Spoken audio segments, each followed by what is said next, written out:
I pledge allegiance to the flag of the United States of America and to the republic for which it stands, one nation, under God, indivisible, with liberty and justice for all.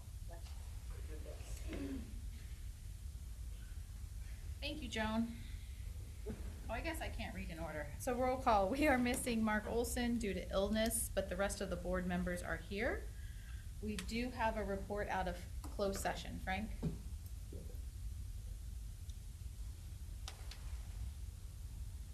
In closed session, in the matter of existing litigation, special education settlement, OAH case number 2026-020-403, board voted to approve the special education settlement agreement by a vote of 4-0 with 1 absent. In the matter of existing litigation, special education settlement, case number 2026-27-01, the board voted to approve the special education settlement agreement by a vote of 4 yeas and 1 absent. In closed session, the board took action to approve the appointment of Elizabeth Ramirez to principal at Del Dios Academy of Arts and Sciences effective July 1st, 2026 by a vote of 4-0 with 1 absent. Congratulations. Thank you, Frank. Do I have a motion to approve today's agenda? Move approval of tonight's agenda. Thank you, Joan. Second. Thank you, Doug. All those in favor? Aye. Thank you. Agenda passes 4-0. Do I have a motion to approve the May 21st minutes? I motion to approve. Thank you, Frank. Second. Thank you, Joan. All those in favor? Aye. Thank you. Passes 4-0. I'm going to turn this over, for our recognitions. Thank you, President Harper and Governing Board. Great to see everyone this evening. So we do not have any student recognitions or school recognitions, but we do have a recognition for a special team. And so at this time, I'd like to actually call up the EUSD Explore team to the podium. We're going to put you all on blast.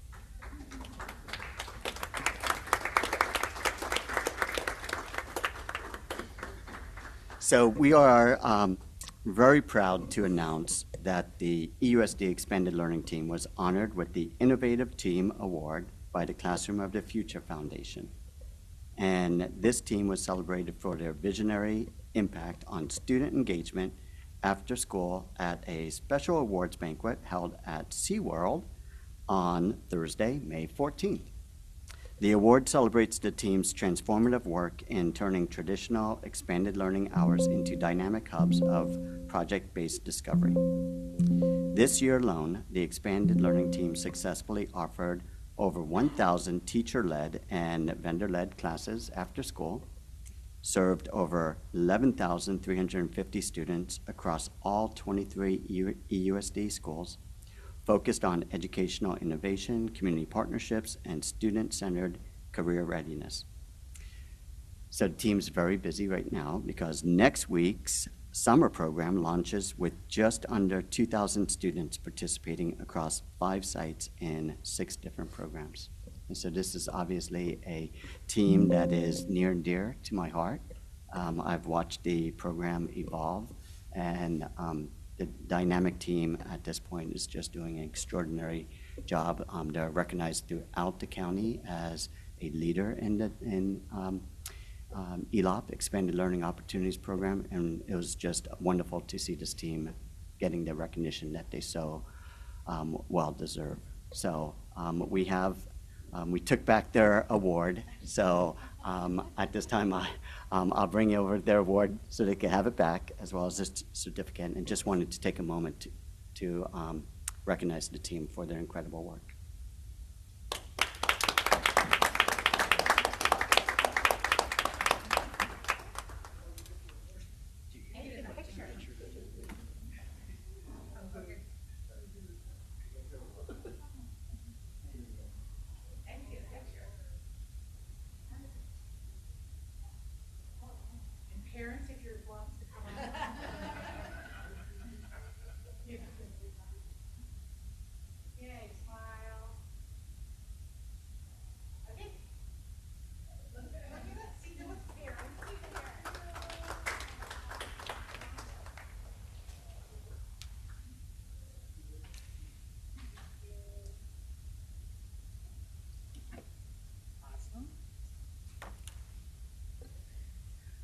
And again, thank you, Rick, and to your team, because we are a great example to the county of what we can do with those funds, and we really appreciate all the effort and the details and the thoughts and probably the late nights and the weekends you have put into that program, and the summers and the breaks and the everything.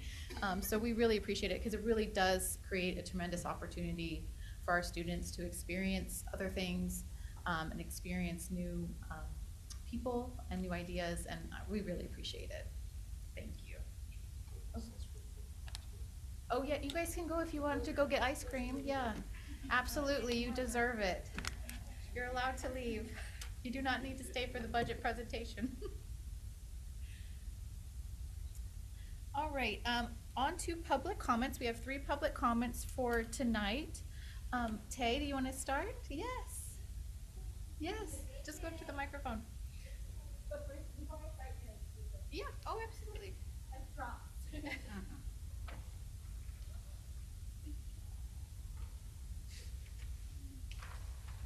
you.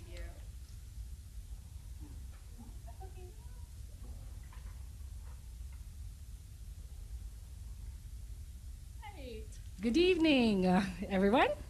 Good evening, President, board members, superintendent, members of the community. My name is Tay Soto, and I'm here tonight to respectfully ask for your support in improving the safety of our youngest students at Central Elementary School through the installation of a secure fencing gates around the TK and kindergarten playground area. I have been a teacher for special education for the past 19 years here at the Escondido Union School District, and then 16 years of that is at Central. So as an educator, parents and community leaders, we share the same priority, right? Keeping the children safe. The TK and kindergarten years are the unique stage of development. Young children are naturally curious, impulsive, and still learning boundaries. Some students, including those, not just students with special needs, but even typically developing students, right? Meaning, they may unexpectedly leave the supervised area without understanding the dangers around them. Even if we have so many staff, right? Even if there's trained very well, right? If our physical environment is not equipped with the right, gated, it's really hard. So over the years, there have been some numerous instances where staff had to quickly respond to children leaving the designated areas or hiding in locations that were difficult to monitor. While our staff members are dedicated, vigilant, and highly competent, no amount of supervision can completely eliminate the risk, right? The physical environment in itself is vulnerable.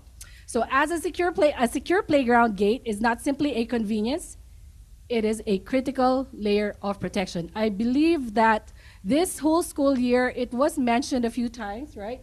Some people from the district office came already. But we believe that, we instill seat belts in vehicles, not because we expect accidents, but because we understand the consequences when they occur, right? Similarly, fencing the gates help prevent a single moment of distraction from being a serious safety incident. Again, right, the proposed improvement will help all the staff, all the families, all the community, right? But most importantly, the student, right? The support staff will also be able to sleep better at night, including me, right? So them also, helping us with this will demonstrate the district commitment to proactively, right, providing safety environment for the students, right? I recognize that the district requires careful consideration with the cost and money, but however, I feel that it should be our priority, right? So I want to thank you all for listening to me. I believe I sent an email. Ms. Sesti, thank you so much. You're the only one who responded to my email acknowledging it, right? And you said that you will look into this in the near future, so hopefully it will be addressed soon. Summer is the best time to do it, when the students are not in campus. Thank you. Thank you so much. I just love your energy. I want to come visit your class too, okay? Thank you for coming and speaking. Carmen. Another one of my favorites. Okay, I'm not as animated as Tate, but I'm going to try. No, I'm not. Good evening, board members, superintendent, cabinet. My name is Carmen Peralta, and I am a transitional kindergarten teacher at Central Elementary. This year marks the beginning of my 29th year of teaching, all of them at Central. In nearly 3 decades of serving our students and family, this is the first time I have felt compelled to address the board directly. I'm here tonight to advocate for the safety need that can no longer be overlooked. The installation of a fence around the kindergarten and transitional kindergarten playground perimeter at Central Elementary. The safety of our youngest students depends on it. Last school year, one of my students exited the campus through a side door that led towards the street. She crossed the street, entered a nearby business, and made her way up the 2nd floor before she was located and safely returned to school. We were incredibly fortunate that the situation ended without tragedy. Her family and our staff and the district were lucky. The outcome could have been very different. A fence would be a far less costly investment than the consequences of a future incident that does not end as safely. Our teachers, paraeducators, and support staff work tirelessly every day to keep students safe. We supervise closely, anticipate challenges, and often go above and beyond our assigned duties. Many of us have spent lunch periods keeping students who are known to elope in our classrooms rather than taking our full break. We do this willingly because we care deeply about our students' safety. However, no amount of dedication can eliminate the reality that young children can move quickly. It only takes one moment, a single distraction, or a brief lapse in visibility for a child to run. Although the door used in last year's incident has been secured, students who have a tendency to elope have already attempted to access other exits on campus. The risks has not disappeared.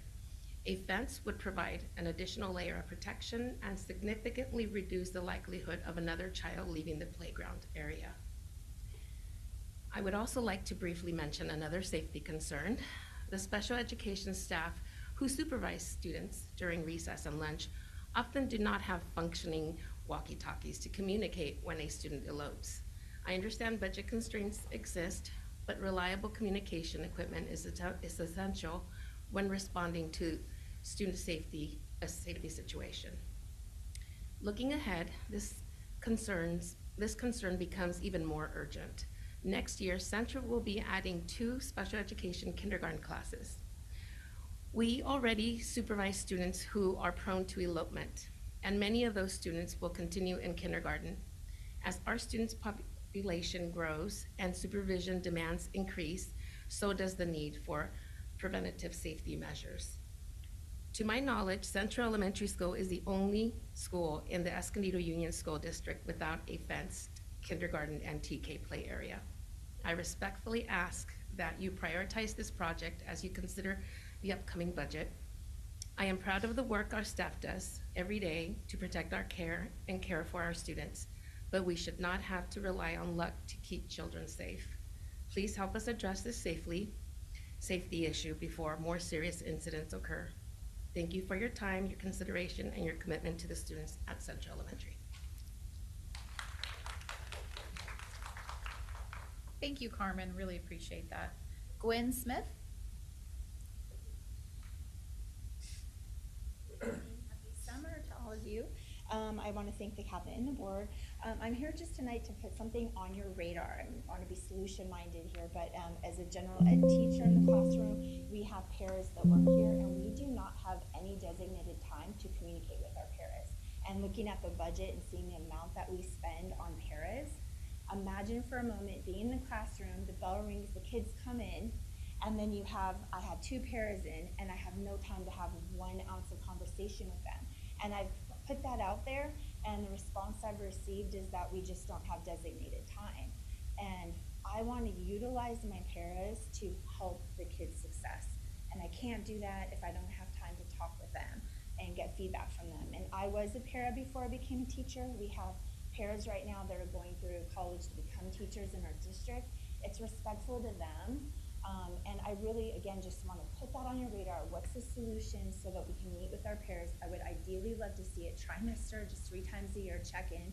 We're limited on time, but I don't know of any designated time to meet with our paras. I had one that exchanged this year, and I didn't even get to meet them. I had to meet them between passing and talking to the kids. The kids are the priority, and the classrooms are full. So I just want to put that on the radar. What can we do to help utilize our paras who are ready to go, but I can't give them the support they need to meet the needs of the kids? I really want to see an improvement in that, and I hope you can help me and put that on your radar. And again, being solution-minded, what's the answer to communicate with our paras to help support our kids? Thank you. Thank you, Gwen. Do we have, let's see, I need to do the public hearing on the local control accountability plan. So I'm gonna open the hearing. Do we have any comments? Any speakers, any comments? Okay, I'm going to close the hearing. And then I'm gonna open the public hearing for the 2026-27 adopted budget and excess reserve. I hate this thing. Any comments? No, there are no comments, so I'm gonna close this public. Thank you. Public hearings are now concluded. Do I have any representatives from CSEA? All right, is there a report from EEA? Don't want to take a lot of time, but I do want to reiterate how we need to be focusing on digital access, especially for our little ones. And I do know that at the last meeting, we did approve $2 million. And in this goal 3.5, devices and digital platforms to enhance and support rigorous standards-based instruction, 2.5, almost 2.6. Just want to make sure it's all in your mind that primary elementary should not be having access. We really want to make sure we're focusing on what's coming through in research and applying that in education. Thank you. Thank you. I think you're going to be very excited about one of our items tonight. All right, and all written communications have been distributed. For consent, does anyone have anything they want to pull or discuss before we vote? Doug? Yes, and I would just like, I'm not asking for separate consideration, but under annual contracts, item J4, there are, I'm not sure how many ongoing contracts that we have. And Mr. McGuire, could you please just explain for me and the public how we monitor to make all of these different contracts, since they're not being considered separately, just to ensure that they are still things that we need and that they are being efficacious? Well, leading up to this item that we do every summer for many years now, are departments that utilize these. So this is maintenance, ed services stuff. There's contracts for all sorts of things on this annual contract list. And this is providing an estimate of what our cost has been and what we expect it to be.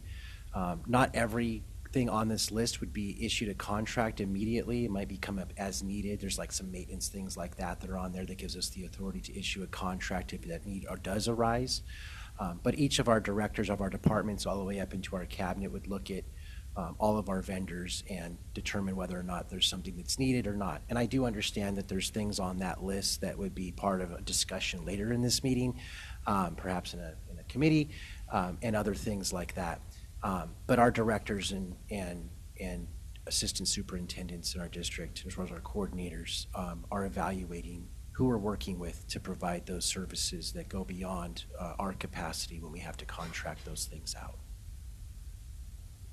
constantly. All right, thank you. Any other questions? Otherwise, I'm looking for a motion. Motion to approve consent calendar as presented. Thank you, Frank. Second. Thank you, Joan. All those in favor? Aye. Thank you. Passes 4-0. On to Independent Citizens Oversight Committee Annual Report. We've had a familiar face for a long time, and now we have a new president or chairperson of the Independent Citizens Oversight Committee.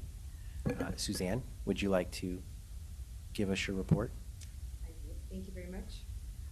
To the Escondido Union School District Board of Education, cabinet members, and community members, the Independent Citizens Oversight Committee, ICOC, is pleased to present its 11th annual report to the Escondido Union School District Board of Education and the community of Escondido. Voters approved Proposition E's $182.1 million bond measure in November 2014 to modernize school facilities, improve school security, and enhance the information technology infrastructure. At the Board of Education's direction, the ICOC reviews the expenditure of bond funds, ensures they're spent appropriately, and informs the public about the program's progress. The ICOC consists of 7 members representing the community: a parent or guardian of a child enrolled in the district, a parent or guardian of a child enrolled in the district and active in a parent-teacher organization, an active member in a business organization, an active member in a senior community organization, an active member in a bona fide taxpayers association, and 2 members of the community at large. We acknowledge longstanding ICOC member Joyce Masterson, whose term ended this past year. We acknowledged her for her commitment and dedication to serving the full 6-year term. Currently, we have 4 active members and are actively seeking additional members for the 3 vacant ICOC positions. Over the past year, Series D and E bond funds have transformed our schools. Mission Middle School's modernization phase 3 is complete, and our students are enjoying the new buildings and field. At L.R. Green, Bernardo, and Rady Creek, we remodeled existing modular classroom buildings to accommodate upcoming growth from nearby housing developments. We also completed the repair of a failed wooden walkway canopy at Felicita School. An independent audit firm conducted an annual review of expenditures and performance of the bond program and found no discrepancies, consistent with positive results of previous audits. The ICOC is pleased to report that the change order rate for the total crappie bond program currently stands at less than 3% over the 11 years.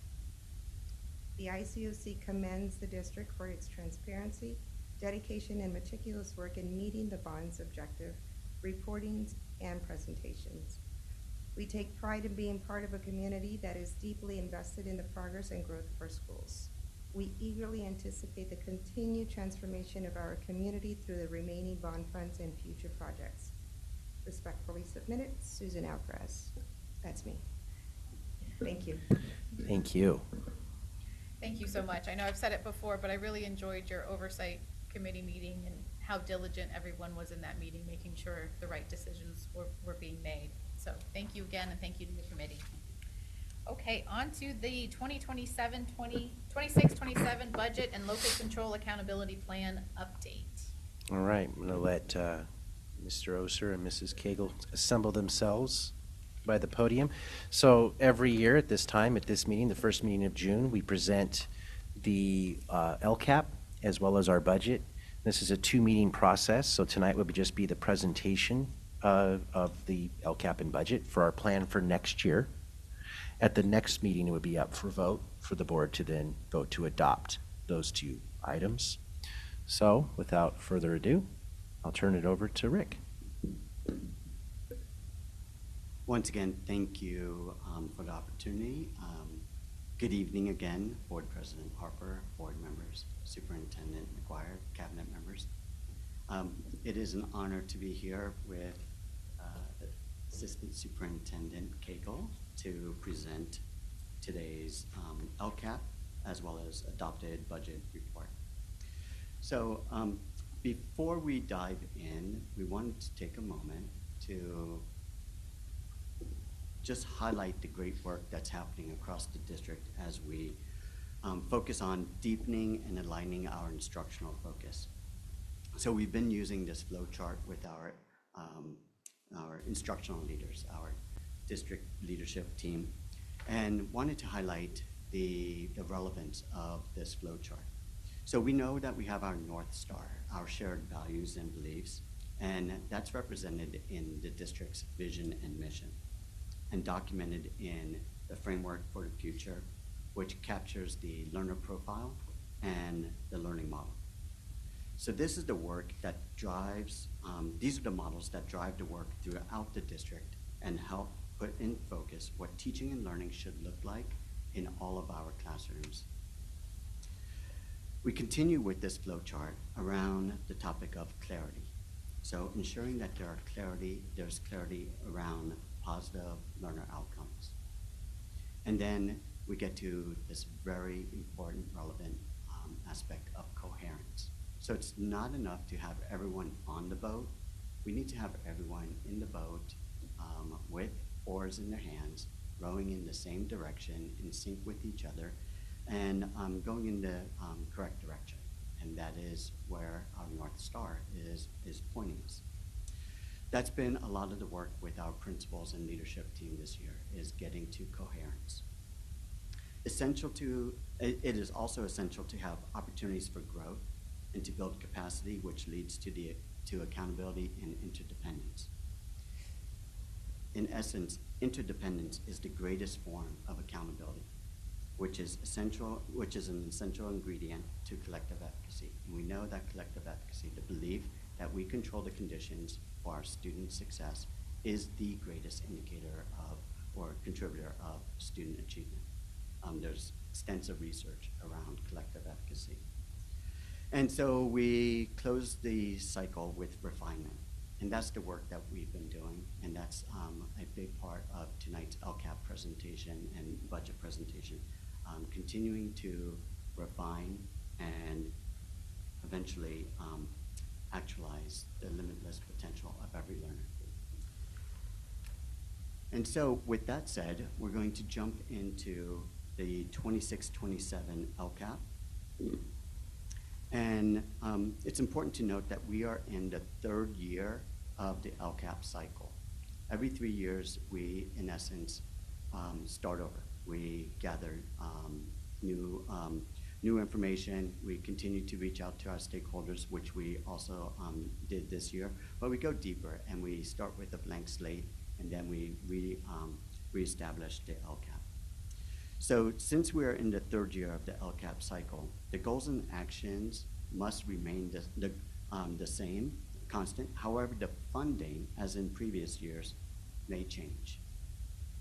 So presented on this slide are the actions for Goal 1, which is provide personalized, competency-based, authentic learning experiences to create a foundation for achievement for all learners.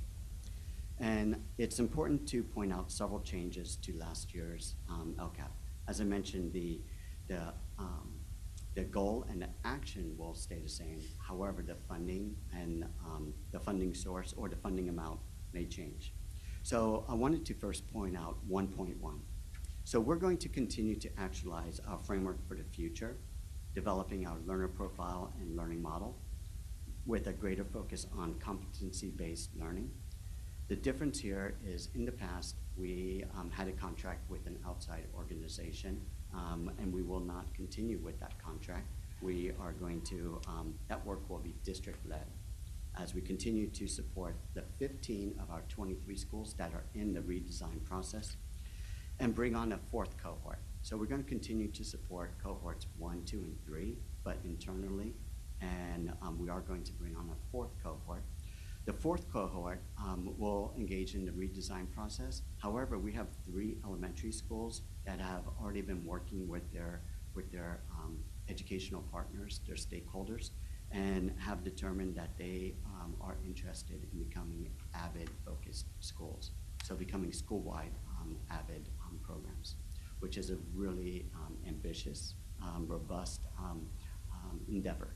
And so we're going to continue to support them. And in essence, they will have their redesign. However, the redesign has already taken some shape as they move towards an AVID focus. 1.2, action 1.2, we will continue to engage in this work. Previously, there was money associated with this, specifically around coaches. However, the past 2 years, we've done this work internally, really leaning into the concept of professional learning communities and strengthening our PLCs across the district. That work is going to continue. There's no need for additional funding in that area coming from our LCAP. And then as you can see, we will continue to support, to provide support for elementary physical education teachers, something that has been identified in the past as essential and has been captured in our LCAP. we will continue to recommend supporting that. Extended day TK and Kinder program. The state requirement is that TK and Kinder can be half-day programs. We believe that it is essential to have full-day programs, and so there's cost associated with that. Kinder paraprofessionals and newcomer assistants also are receiving similar support as previous years.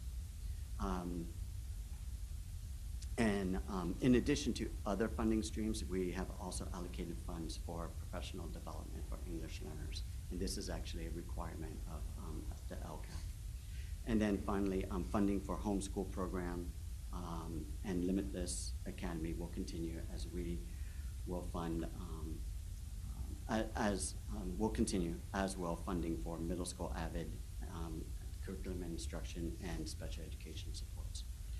So that is goal 1 and the actions and allocations that are associated with goal 1.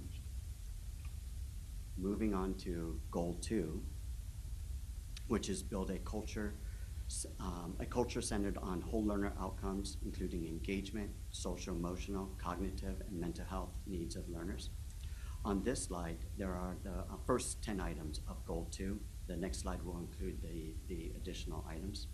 For the most part, these actions and funding amounts are a continuation of previous actions with no real noted significant changes to any of the funding amounts. We have our social workers, our school social workers listed in this area. Also previous LCAPs, we have 2 counselors at middle schools. If you recall, several years ago, there were 3 counselors, but the decision was made a few years ago to reduce it from 3 to 2. Our behavioral technicians to support social, emotional, and behavioral needs inside our classrooms. Our TREC program at 2 of our middle schools. Juvenile diversion, we have a contract with Compact for Education to provide that necessary support. Our district SEAT, which is Student Engagement and Attendance Team. Bilingual family liaisons. And we also partially support or fund the elementary enrichment wheel. The majority of the elementary enrichment wheel is funded through Prop 28, the Arts and Music grant. That's the first part of goal 2. And the second part of goal 2 includes from 2.11 to 2.19. So something that's really special to Escondido are the fieldwork experiences. Every student in Escondido has an authentic fieldwork experience with one of our partners. Our partners include Discovery Children's Museum, Nature Collective, Escondido Creek Conservancy, Daly Ranch, San Diego Zoo Safari Park, and Palomar Health Center. There's no cost associated with those fieldwork experiences, with the actual student experience, but there are some additional costs, such as transportation. And so, so there is funding allocated for that in the LCAP, as well as something that is also really powerful for Escondido students. All of our 5th grade students have a field work or a field experience at BizTown. And so that money that's associated in 2.11 is specifically for those purposes.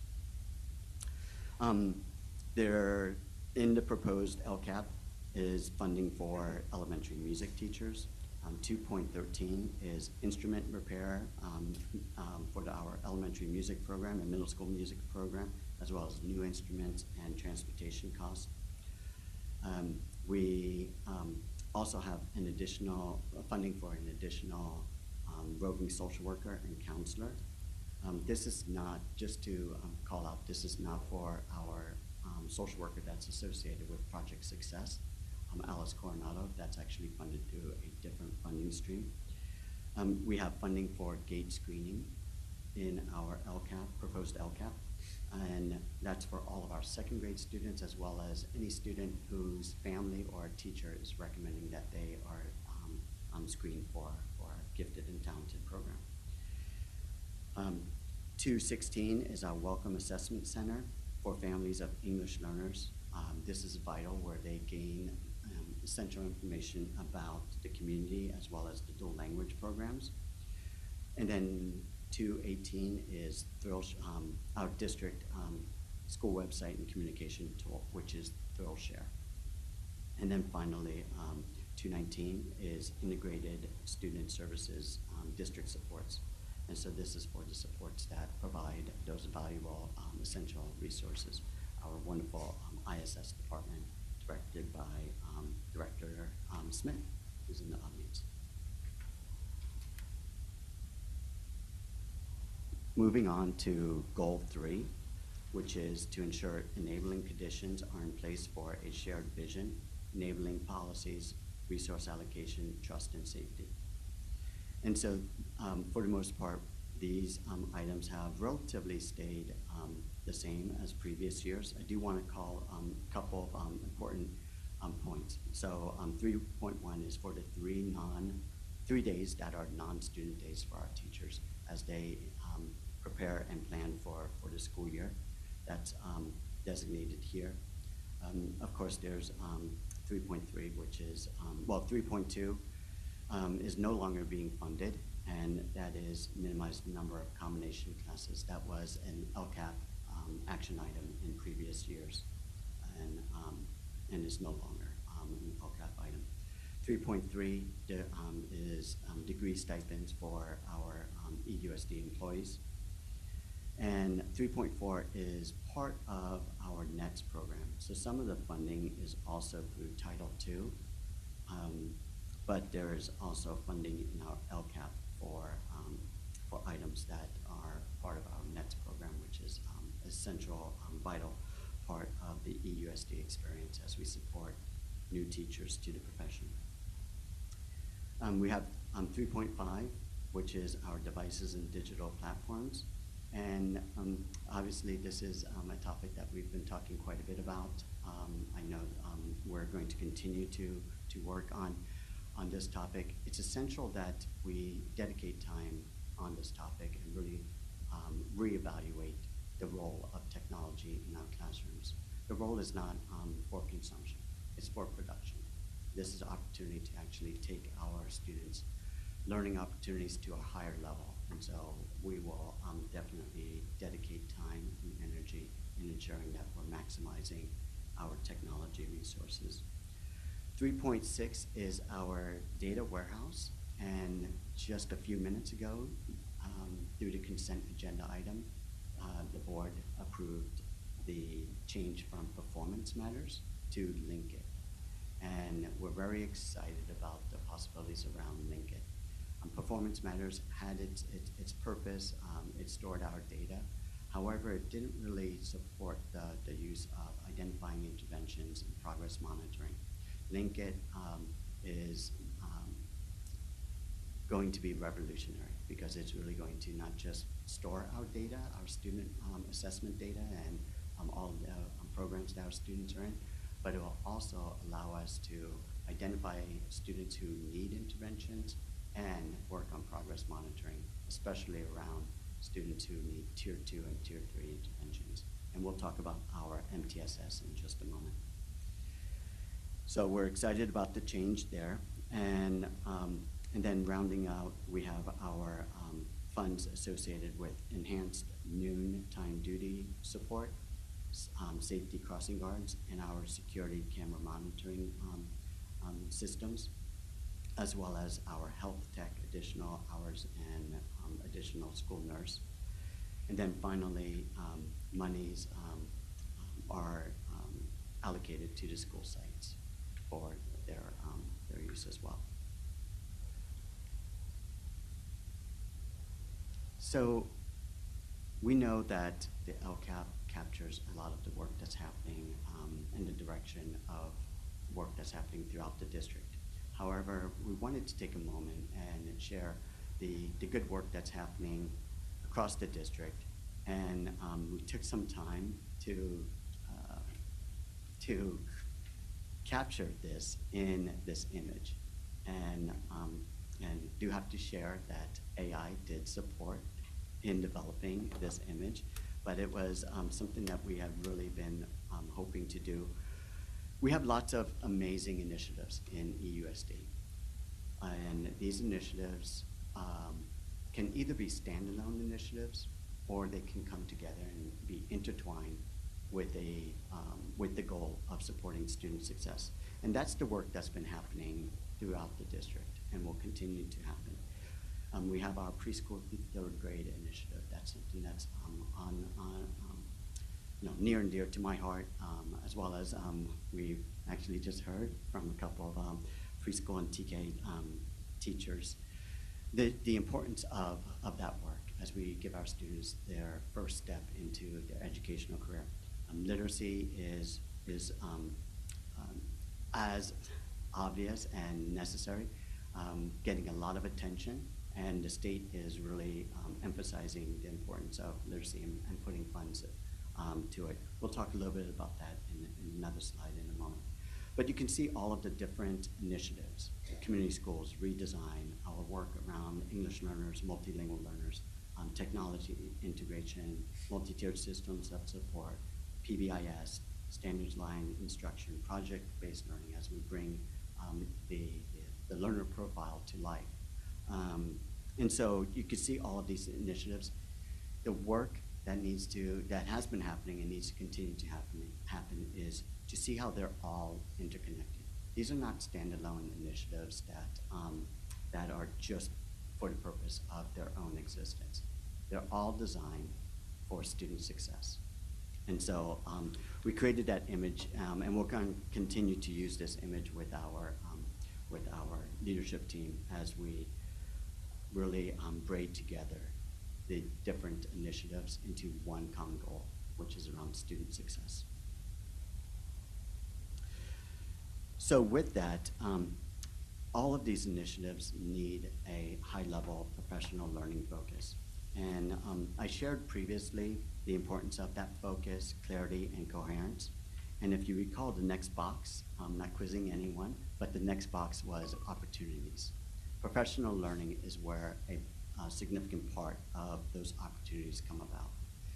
And so a key part of this important step is providing high quality professional learning to our certificated as well as classified staff.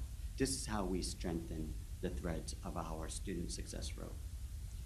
So I wanted to highlight briefly some of the professional learning opportunities that either have been in the past and will continue to grow, as well as some new opportunities that are right around the corner. Superintendent McGuire actually had a great idea about titling this and moving this forward around Empower Ed, which is one of the initiatives that we had around professional learning. But in essence, that's really what all of this is capturing, empowering EUSD staff to do their best work. So the first item up here is the work that I just referenced that's happening throughout the state and is captured in the California Literacy Plan, as well as the good news is that this is not an initiative that is not coming with funding support. This is actually an initiative that the state is saying, this is essential. This is an area that we need to really double down on. And so there's additional, not just resources, but funding support that's on the horizon. So we're going to jumpstart this initiative on the days before the school year starts. We're going to hone in on kindergarten through second grade because that's really the foundation. And so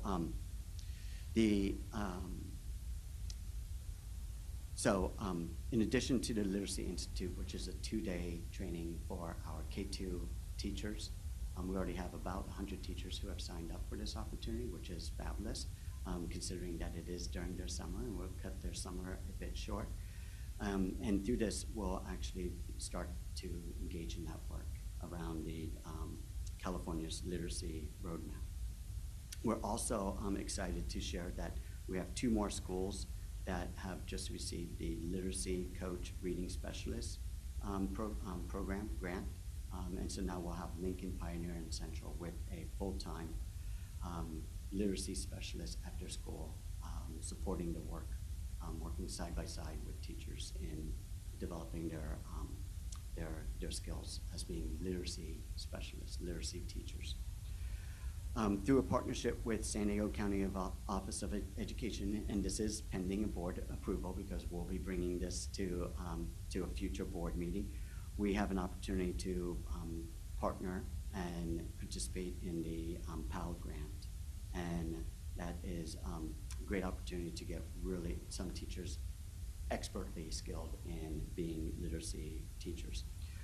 There, as I mentioned, the state is allocating funds for literacy professional development program, and we're going to continue to do the great work that's been led by Director Sorensen around Avid Emerge for our multilingual learners.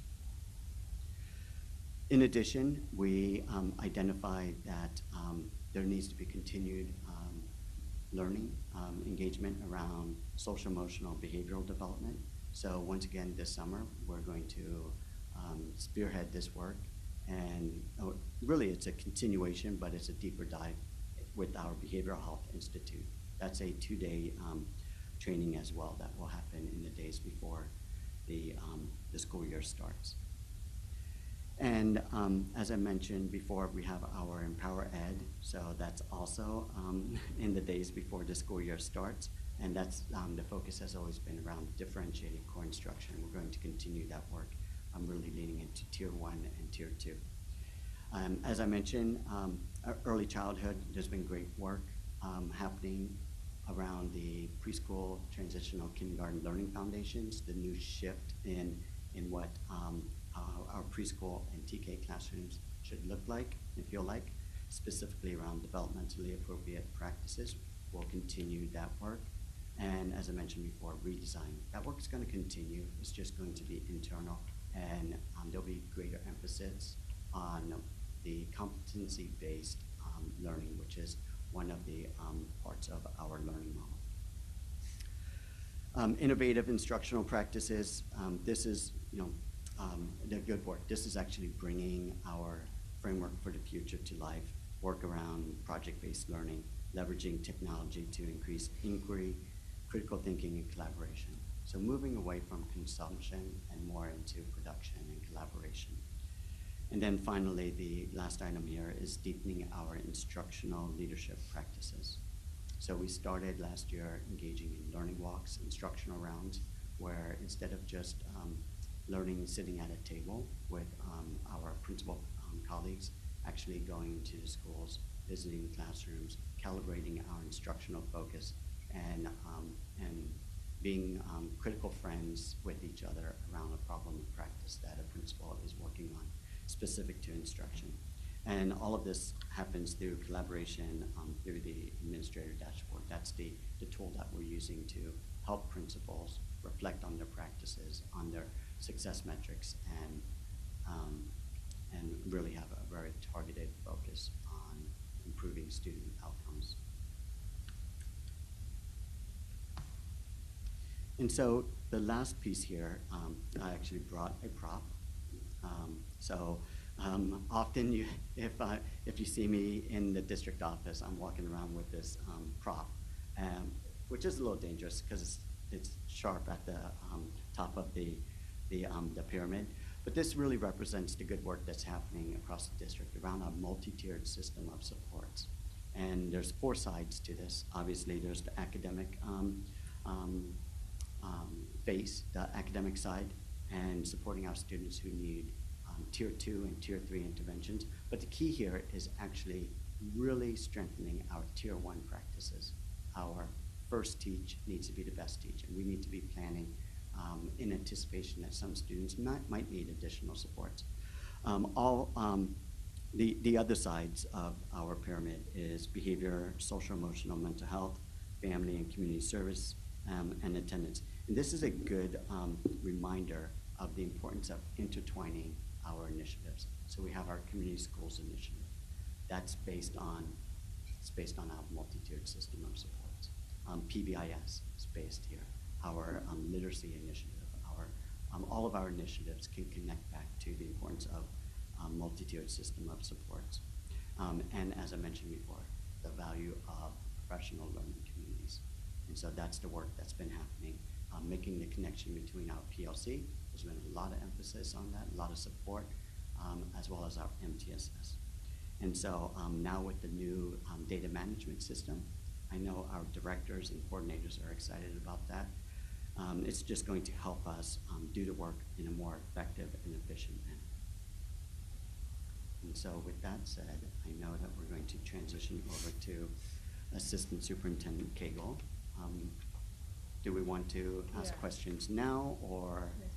Let's ask a question, yeah, let's break it up, yeah. So I gotta go back a little ways, if that's okay with you. Certainly. Back into the LCAP. Just a couple of clarifying questions. Under Goal 2, Item 2.6, Juvenile Diversion, we're showing a contract of $120,208 here. The consent agenda contract that we just approved with Education Compact called for $30,000 for juvenile diversion. Is there something more to juvenile diversion than just those weekly meetings?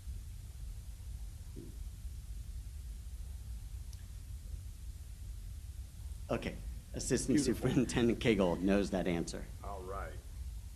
The contract with the city police for the SROs are also included in that juvenile diversion action item.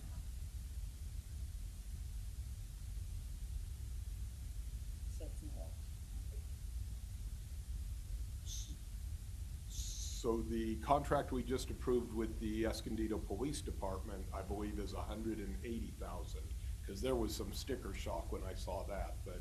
That's the contract price, but all of the local schools pay us for that, so we get reimbursed. So that's not our full cost, but we pay it, and then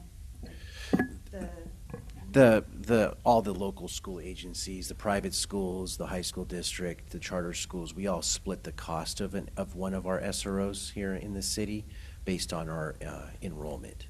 So our cost is not the full amount, but we, like the lead agency, pay, and then money comes back to us to reimburse us for that. So this amount here would be reflective of both the compact and our portion of the SRO.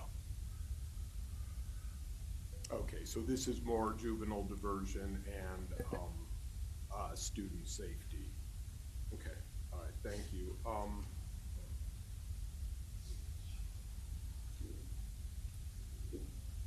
And then the devices, item 3.5, that nearly $2.6 million. We're putting that there, understanding that there may be some adjustment to that based on future decisions that are made by the district. Certainly, that is the LCAP allocation. However, adjustments definitely would impact this. Okay. Thank you. Joan, did you have any, or Frank?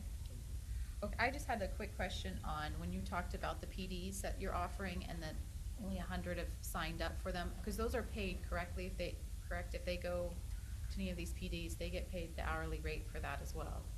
That's correct. All participants would receive the non-instructional pay rate. And that 100 teachers who have already signed up, that's only from our kindergarten through second grade cohorts.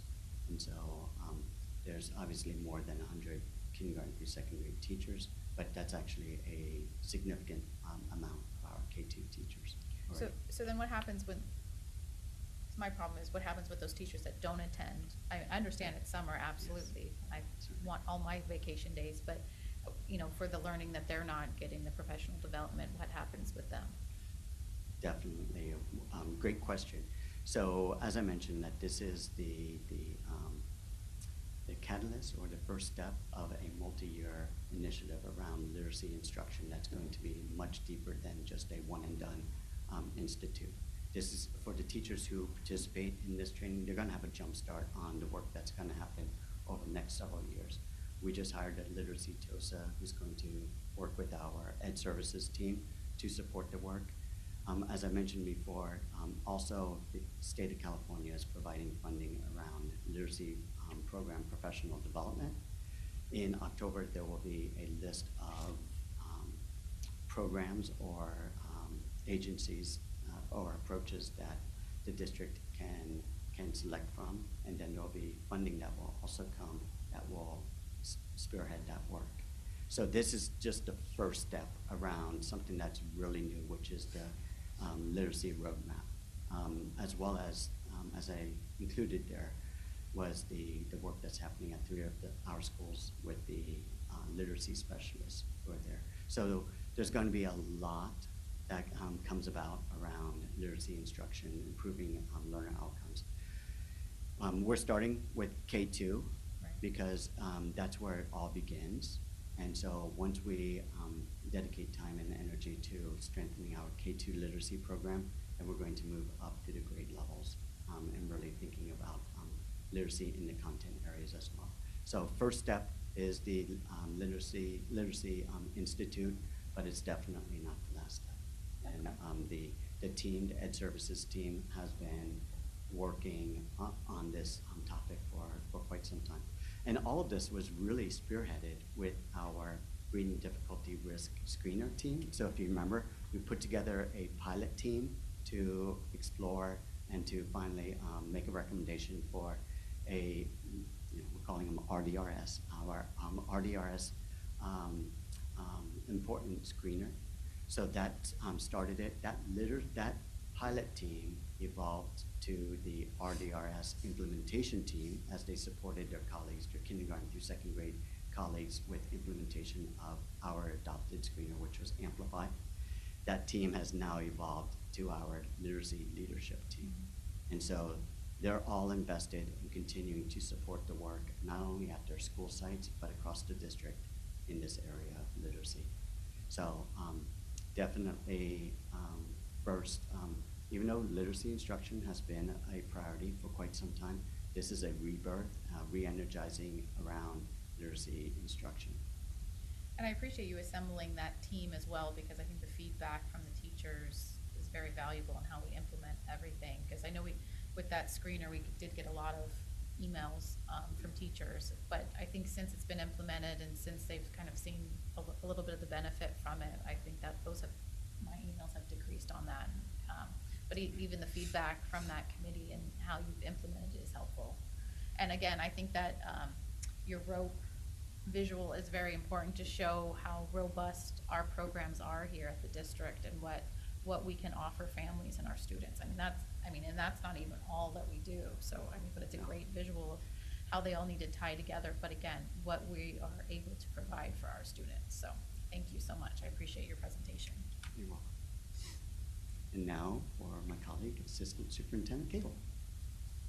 Sorry, Doug, did you have something else? Okay. The strands don't match up. I've already been There bothered is by one it. strand Yeah, that's not matching no, up, they but don't. that's Oh. okay. Multiple of them don't match up. AI. It's okay. It is AI, and if you look closely, there are some interesting things that's you can't happening look there. too close Don't look at too it. closely. And I was trying to change the T and the I in technology integration, but when I did, it went back to a previous model, and I was in another loop. So. And the needlepoint version of this was just taking too long.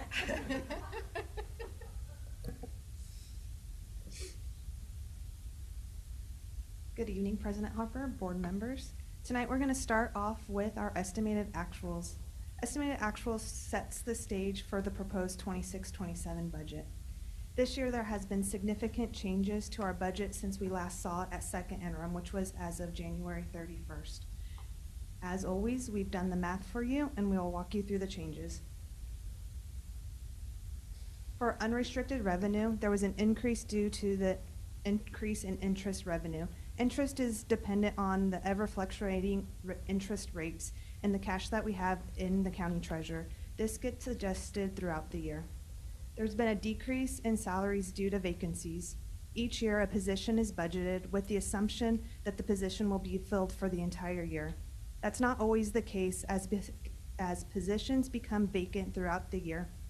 It's at this time we can reduce the budget by the actual cost associated with the position.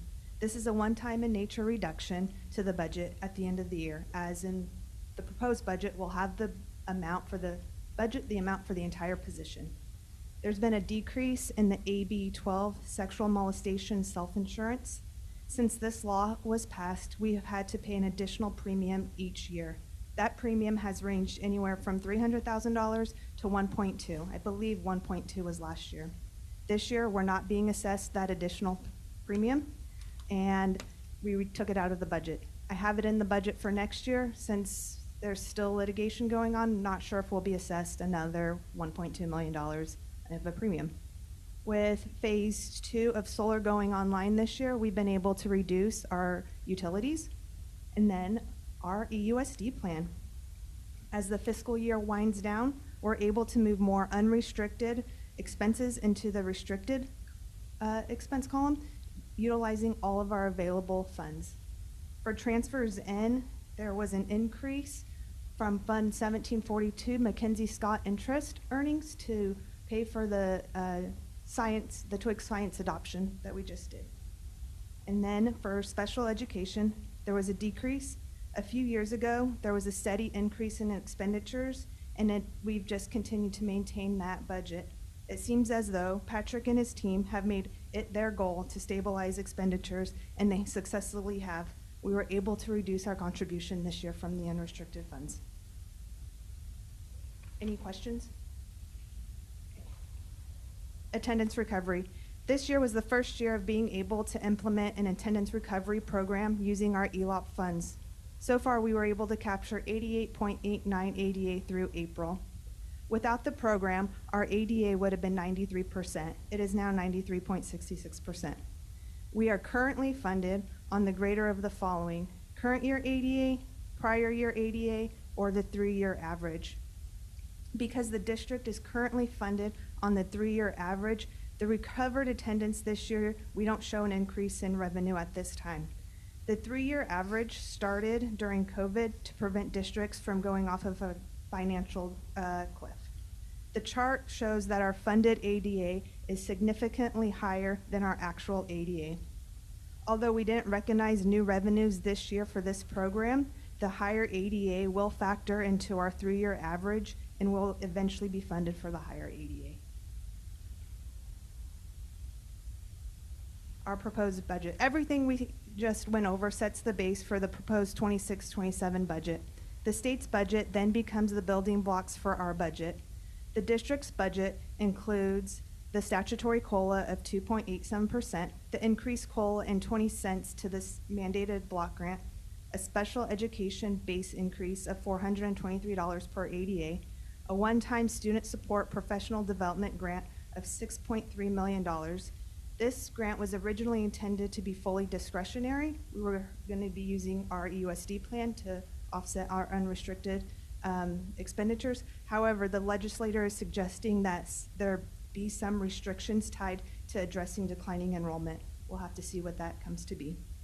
And then restoring one-time learning emergency grant that had previously been cut by the state a few years ago. What's not included in our revenue or in our budget, based on our county office guidance and school services, it does not include the additional 1.44% LCF additional COLA, which we'll talk about soon. It also doesn't include the additional increase to the student support professional development grant that was proposed at the May revise, and that would be $5 million.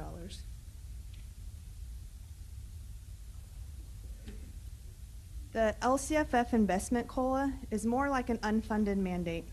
This investment increase is restricted to fund the mandatory 14-week maternity leave for women who have given birth. While I think we can all agree that this provides a mother with more time to spend with their newborn, I know I would have loved that additional paid time. The way the governor has decided to fund this has us scratching our heads. First, the additional COLA is only added to this year. Moving forward, it's not appearing to be an ongoing add-on. It's not the statutory COLA plus this additional add-on.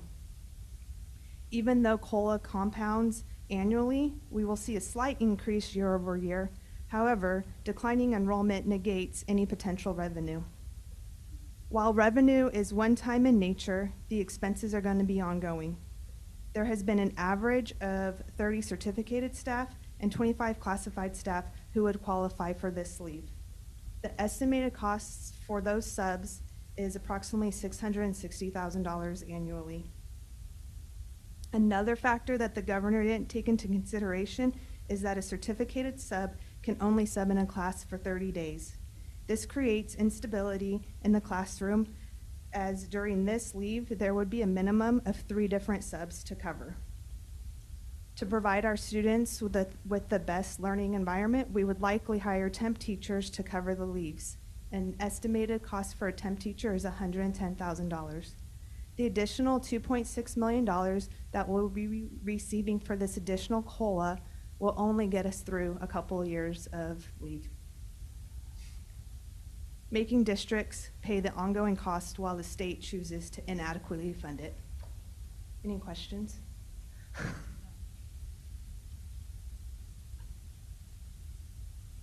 Okay, to keep with the COLA impact on the budget, how does COLA impact our funding when the district is experiencing declining enrollment?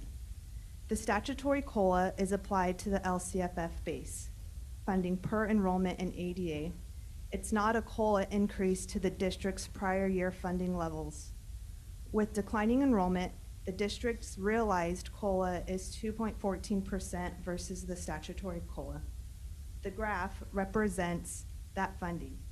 So our actual revenue when looking at 25-26 with ADA of $12,769, our revenue was $183,114,486.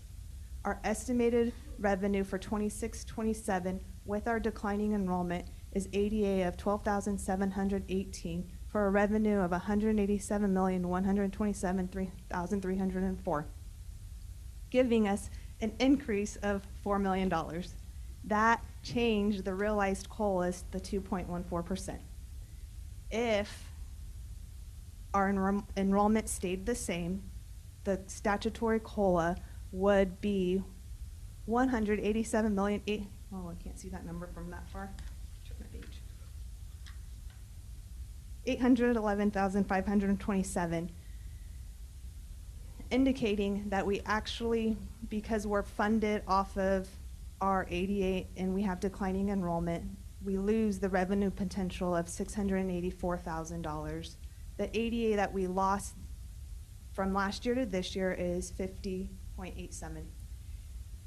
Going back to how we're funded on the 3-year average, had the difference between our actual ADA and our funded ADA would have been 354. So we would have had a significant decrease in revenue.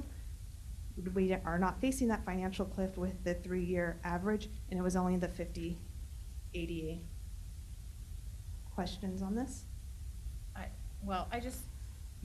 Because I think this is really important, this slide, because I was talking to one of our classified staff, and they're all, cost of living and the raises and everything like that, they were throwing out ideas. I said, well, we really need to focus on what will bring more money into the district, which includes, the number one thing we can do is put more students in their seats and consistently in their seats. And I think this really shows that point of, when we lose our ADA, yeah, we have a COLA of, 2.87, but really that money doesn't carry over to the next year as well because we lose so many students every year.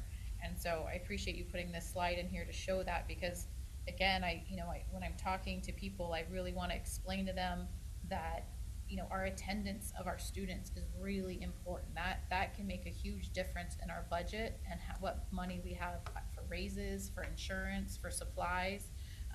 So thank you for pointing that out with this slide. Okay, applying all these factors, here's the proposed 26-27 budget. Leading up to this, we've discussed all the new revenue. However, new revenue cannot just be looked at on its own.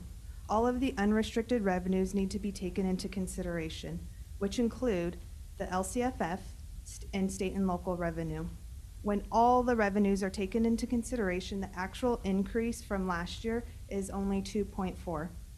Although our LCFF revenue went up $4 million as previously shown, we have had a reduction in state and local revenue, netting us to that $2.4 million increase. while the increase in expenditures went up 4.6, indicating that our new revenues are not keeping pace with our increased expenditures. I wanted a slide. I haven't been able to do a presentation for a while. So what we're showing here, and I put it very clearly, this is for illustration only. This is not the proper way for us to show our budget in how it is in our budget book and all of that. But what I wanted to do was kind of try to simplify it. And so I know we all manage our own home budgets, and so I was like, okay, how can we show the previous, can you go back to the previous slide real quick? All these different lines on here, the revenues, expenses, transfers in, transfers out, contributions, all of those represent either the moving in or the moving out of money into our budget on an annual basis. You can go now to the simplified slide. So what we did here is combined our revenues and our transfers in. That represents the money coming in. And our transfers out, that pays for things like our debt obligations, things like that. Our contributions that, the state and the federal government fund part of our special ed program, but certainly not all of it and not the majority of it. And so we still have to fill in the remainder of that with our unrestricted general fund. And those expenses all live in the restricted. So that's the contribution that moves over, right? Money moving out, as well as our maintenance program, where by law we have to invest 3% of our expenses into our maintaining our facilities. So those things all come together as the money going out, right? Expenses. So we just put all the two things in the two categories there to show you in the comparison from 25-26 to 26-27. As you can see, available funds, the money coming in is not keeping pace with the money that the increase in the amount of money that has to go out. So you can see that even illustrated in the 26-27 proposed budget of that deficit of $5.4 million. There's $5.4 million less coming in than has to go out. So, and I kind of try to sum it up down there. The COLA, is realized COLA because of enrollment decline of 2.14%, certainly provided us more money coming in, but costs have grown to where that's still not keeping up again with the money that has to go out. So I'm hoping, and this may not be the final way to try to simplify it and show it, but I really wanted us to be able to help everybody understand. Go back to the previous slide real quick, Mrs. Cagle. Understand the complexity of the district budget and an organization of our size, and the way that we have to illustrate that and to bring that into hopefully something that people can relate more to when it comes to how we manage our own personal finances, right? We get our monthly paycheck and we have our monthly expenses, and certainly we know in this environment these days those are going up. And you can go back to the next one. Our expenses are also going up, and our increases to the money coming in is not keeping up with that. And so that's where we're managing that through a series of things that I know that Michelle's going to go over here in the next slide. So this is the only slide I get. I just want to keep talking, but I'm going to let you have it now. Okay. All right. All right. So next is our MYP without the EUSD plan. The state continues to fund districts with one-time money versus ongoing revenue. This approach makes budgeting a challenge. As we all know, we don't use one-time revenue for ongoing expenses. However, that's exactly what the state is forcing us to do. Knowing fiscal solvency is dependent on one-time revenue and the EUSD plan, this MYP represents not utilizing the EUSD plan of moving unrestricted expenses to restricted. In this scenario, the district would be solvent in the third year. However, when you bring in the fourth year, the district would have a negative fund balance. So what does our MYP look like with the MYP or with the EUSD plan? Here it is. In this scenario, our fourth year fund balance is slightly above reserves. Even though the fourth year isn't required to be included, it's added for perspective. If we left it at the 3 years, the ending fund balance in year 3 is $27 million with $19 million above reserves. However, knowing that that balance is in part because of the EUSD plan, the previous slide without the EUSD plan shows that the third year has a fund balance of $14 million. The fourth year, the fourth year is included to show that the district's fiscal solvency, once the EUSD plan is fully executed and the one-times are fully spent, that we still meet our reserves. The fourth year also acts as the roadmap for the work we need to start doing this year. We can't fully predict what the future is going to hold, but we can control what we do this year to set it up to be as financially stable as possible and to be able to continue to protect our people.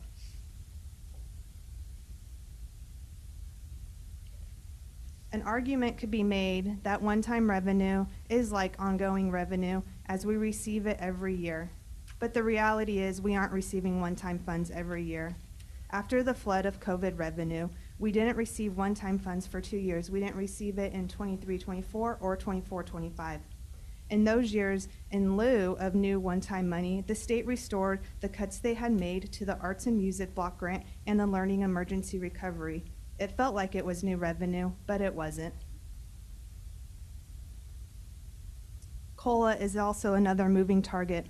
The first time we presented the 26-27 budget, it was the third year in our 24-25 adopted budget. At that time, COLA had been projected to be 3.8%.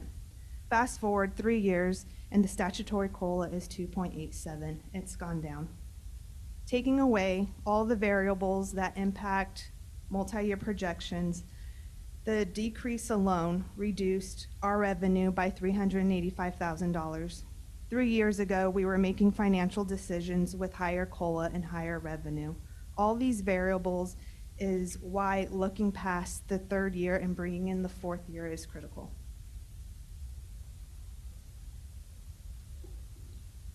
What to be on the lookout for is the 45-day revise.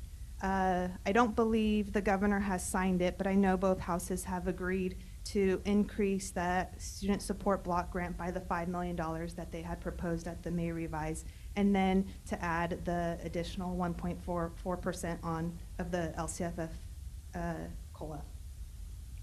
And that's still the restricted to the 14-week maternity leave. Special education, we received a significant increase to the base, something we haven't received in years. However, even though the special revenue increased, it doesn't automatically equate for us to be able to reduce our contribution by that amount. There's a federal requirement to maintain or increase local and state level spending on special education. We're going to have to keep an eye out on how we balance that to make sure that we're spending the same amount year over year. So stay tuned for that. We'll find out where we are better at unaudited actuals, because that's when we make the determination if we've met that criteria and then if we'll make it in the budget period. In the budget, I did slightly reduce the contribution in hopes that we'll be able to meet that balancing act.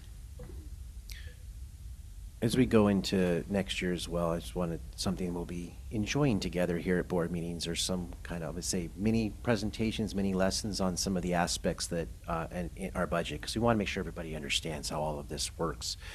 And that's going to take time to roll that out. So one thing we want to explore further is how ADA enrollment drives our funding. And so we'll do a mini presentation on that. But we also wanted to explore further this thing that she just talked about, maintenance of effort, when it comes to our special education program, where we have to maintain the same level of spending essentially by student. And if we increase with new revenues or whatever, we increase that, our student population of special ed students may go down, but the amount of money per student might have to be at a higher level to maintain that effort.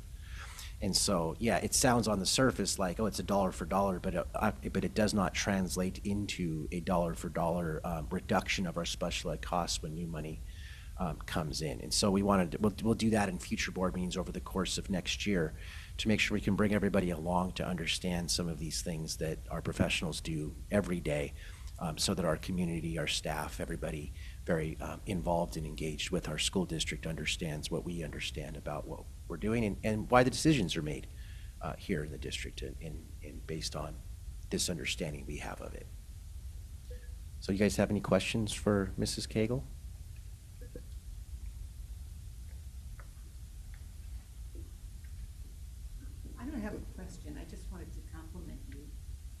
Thank you. Michelle, on your presentation. It was really good, and I look forward to hearing more presentations from you. And I also like the idea of actually putting it into terms of actual dollars. I think that's so important. The stress on the one-time money was appreciated as well, because, as you said, in our household budgets, I wouldn't go out if I won $5,000 with a lottery ticket. I wouldn't go out and buy a new car on time and take on payments, and that's basically what some districts do. So we need to always keep that in mind. But the dollars, it doesn't matter what the state says the percentage is. It's what are the dollars coming into us, and what do we have to pay out to pay our expenses already committed to. So thank you for that. Anything else? No, I think that was very thorough. Thank you so much. Appreciate it. Thank you. Thank you, both of you. Very well done. All right. I almost think we need a break after that. Do you want a 5-minute break? Okay, a 5-minute break, Are we all going please. out for ice cream? Yeah, everyone can get an ice cream break. Yeah, we'll be back at 8:30.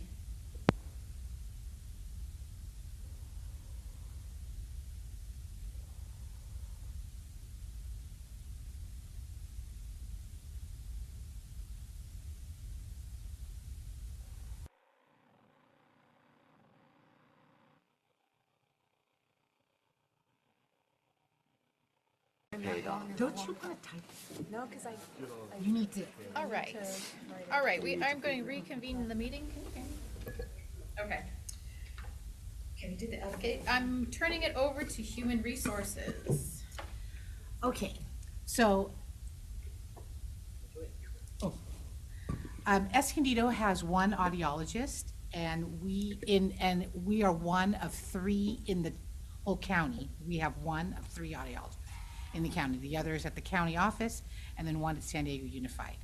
So we are currently, that audiologist is being paid on the teacher salary. We are looking for approval to place her on with Group 26, which is with our psychologist and SLPs, speech pathologists, and then updating her job description in order to make that change on the salary schedule. Excellent. Any questions? Do I have a motion? I'll make that. Thank you, Joan. Do I have a second? I'll second. Thank you, Doug. All those in favor? Aye. Thank you. Passes 4-0. Great. I vote yes. When I say 4-0, I'm counting it as my vote. Okay, turning it over to Superintendent's Office. Establishment of the Technology Review Subcommittee ended. Mrs. Seema leave. This was what she was here for. Okay. Something that we've all watched over the last many years as technology has become more and more prevalent in society as well. Obviously, follow on to that in our classrooms. And as Rick was talking about in the words he was using, that we want to see technology in our classrooms be, and I've talked about it needs to be a tool for learning. But as he put, I think it's in a better way to say it is it's not supposed to be for consumption, but for production. For students using it to do multimedia projects, to distribute, to demonstrate their learning, things like that. But I know that it's gone way beyond that over the last, especially COVID, kickstarted that. But the introduction of technology in our classroom started even before COVID. One-to-one initiatives have been happening across education for years before COVID, and it's become more and more of, as more research comes out, obviously with more time, with something happening, that we have a better idea of now what the impact is of the thing, in this case being technology. And so now at this point, we do know that there's a lot of research, and we see it ourselves here in our classrooms, the impact of the overuse, perhaps, of technology in our classrooms. Or maybe a better way to put it, we want to make sure that the right use of technology is what's happening in our classrooms, right? The right work is happening, the right learning, the right teaching, all of the right everything. And so this subcommittee is for us to now bring together a couple of our board members, as well as people representing different aspects of our district. And so I would recommend, I know this is part of the discussion, but like what I would recommend is that to create this subcommittee, we'd have to have 2 board members. But I think there should be at least a teacher from each of our elementary, not each school, but like an elementary level and a middle school level. Parents representing both elementary and middle school students, because there's there's very different approaches to technology. If you heard it from Miss Seema, at the primary grades, those very young grades, it's a different approach we want to look at than 7th and 8th grade, for instance. And so having representation across, the whole swath of our district, and as well as some of the professionals that work here at the district level as part of this subcommittee. And that way we can look at all of the different technology platforms we use in our classrooms, the different learning systems that are in place, looking at their efficacy, looking at their role in our classrooms. And because this is a large district, we have 23 schools, nearly including preschool and everything. We have, almost 14,000 kids going to our schools, 900 or so classroom teachers. So it's a large ship to turn.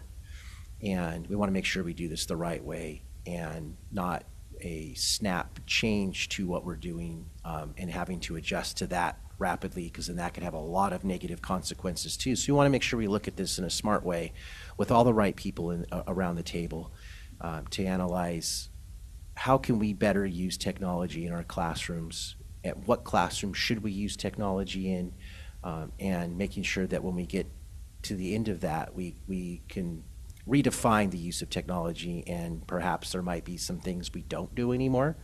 There might be some things that we're doing now that we do different, and there might be just even new things that we do that we haven't even done. And that should all be what comes in and out of this committee. So I think there should be standing committee members like I recommended. I want you guys to discuss that as well. It's a committee you guys are creating in that. And then there could be people that come in and out of that as well, like experts in different parts of it, bringing in different research or parts of the discussion, so that again, that we can do this like with intentionality and with the outcome that our education program is improved. And everything, it's part of that 3-part test that we've talked about before, right? That it needs to improve education first, and also it needs to contribute to the increase of our revenues or contribute to the decrease of our expenses. And I certainly think that all 3 of those things can be achieved if we go about this the right way and improve our educational program. So that being said, that's the item. Your vote tonight after discussion would be to establish this committee. Now, this committee involving, if we involve all these different groups of people, being in the middle of summer, we would have to have some time for people to come back online, like come back to work, and have their kids come back to school, so start accessing our parents again, and finding the right people to be on this. And so I would anticipate we would be able to start that work as we get into August when everyone comes back, and hopefully be able to have our first meeting along everybody's availability sometime in September, and then continue to work at this with frequent meetings, standing meetings, that we could establish that calendar once we have the committee for the, until we come to a final understanding of what we're doing. And I think we should still have occasional meetings even after that to continue to assess what we're doing and make sure that we're always moving in the right direction to always improve our educational program. So that's my my speech on it. Feel free to discuss. So just as a question, I'm just sitting here wondering what the ideal size of the committee is. For example, so often a small committee can get more done and get a more concise answer. But on something this complicated and with this far-reaching of details, a larger committee that could then be split into subcommittees too, because I think we're gonna need to do things like construct a survey for students, a separate survey for teachers, and come back and analyze results. I'm sort of just wondering whether we're thinking about a small and sleek committee or a large, more diverse committee? Well, I think it's, because I was thinking about the committee as well, and I think we need to include enough stakeholders, because I want the librarians, I want the paras and SPED to be in there too, because their use of technology is very different than maybe a gen ed classroom would be, and I don't want to limit our technology use without their input. So I think there's a happy medium there, because I don't think it needs to be too large, because then we don't get anything done. And if we, you know. Well, we have- and like I was saying, maybe it's a standing committee, but then I think there's opportunity to bring others in and out of it based on the topic and the discussion and their role around that. So it doesn't necessarily have to be a room and it would be an open meeting, right? People could come in and view it, because it would be part of the Brown Act. It would be advertised in this way. And so people would be able to come in and out of that based on what the topic of discussion perhaps is in that meeting, but having like a core group that is like That a smaller core group. but that representative invites sample that- though, yeah. that- There might be 12 to 15 people on that small group, right? Because I if we want to think that represent all small group parties, is yeah. gonna be at least 12, because I think you're right, Mr. McGuire, you need to have elementary represented at two levels, your upper elementary and your primary. Yeah. Because they're very different Yeah. things. Yeah. And middle school and paras and. Principals even. SPED and Yeah. getting down that core group down to 12 to 15 is complicated. And maybe it's bigger than that when you start to include even expanding out to all of those groups, and I think that's very warranted too, so. But I do like the idea of a small group that could do the planning for the meetings of like the old design teams. You know, because some of the meetings may be big enough that we have 40 people in this room. Seriously, it's a big topic. It's a big yeah, but I think, again, if you. It's gonna go on forever. Yeah, then it'll go on for, I think we have to, maybe you do have a core group and then you expand it. Like, maybe you have an executive committee, I don't know, part of it. Yeah. That focuses the direction, and then the Get larger, input. yeah, and then the larger group can all give the input. So they can focus what's needed and the topics they need to address, and then the larger group can address it. I think we need to design something like that. What do you see as being that core executive group? Because I think if we could establish that, that would give us the direction of who now to go working on filling those positions at this point. So when you vote to establish it, we can establish it with that core group structure, not necessarily the names, but that core group structure. Okay, so, To me, that Get it. core group, I'm gonna give paper, go I ahead. got to write things down now. one board member. One. Okay, One superintendent. Just because. How many do we have? Right now. Well, that's right. Assistant superintendent of ed services. This Yeah. is just my idea. I'm just, one parent, one middle school teacher, one elementary teacher, one principal. One parent representing which grade level? I say two parents, one for each level.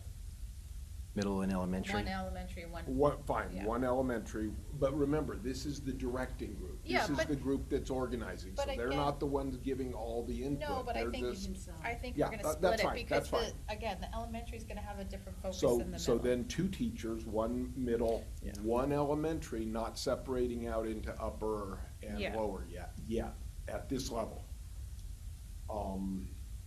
And then one middle school and one para, one elementary school para, for the directed group. Yeah, Once we get into really giving the input, you're talking a whole bunch more people. Then you go to two of all of these, and you split out upper elementary. That's just my thought.